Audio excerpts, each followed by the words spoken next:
So when I say snap election, kasi iniisip lahat nung 1986, di ba? Eh iba talaga sitwasyon nun. But snap election, snap means mabilis. Di ba? Yung hindi scheduled, etc. So if the president and vice president resign, magkakaroon yan ng acting. Pero ba't naman sila magre-resign na wala naman commitment ang lahat ng congressman at lahat ng senate na kami din at walang tatakbong for president sa amin? Di ba? Walang tatakbo ulit na senador ulit. So sabi nga nung iba sa comment sa Facebook, kayo din ang mananalo, bawal ka nga tumakbo eh. Sabi nung ibang comment, di hindi kayo makukulong. Hindi, mas madali mo mapakulong kung guilty. Kasi wala na sa pwesto eh. Di ba? Baka a fresh start is what we need. Baka hindi. People power brought that. But as you saw, di ba?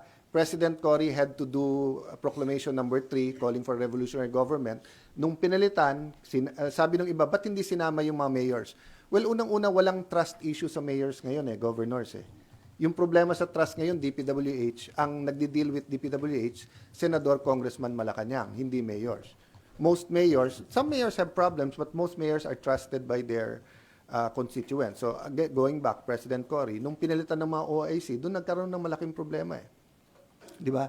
Pero kung hindi naman nila pinalitan at inabolish yung Congress, you had the same people who supported the dictatorship. So, I could go either way sa argument. Ang point lang, we have to do something differently. We need radical change.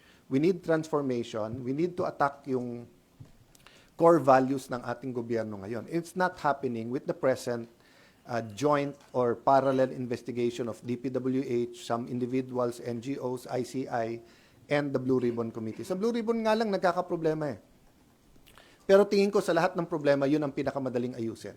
Kasi tamang papalit kay Senator Lacson, tapos magandang caucus, i-announce ang direction, transparent na rules, tingin ko maayos natin yung investigasyon ng Blue Ribbon. Dapat ba ituloy? Dapat, pero dapat bipartisan or non-partisan yung direction, tapos klaro kung anong direction.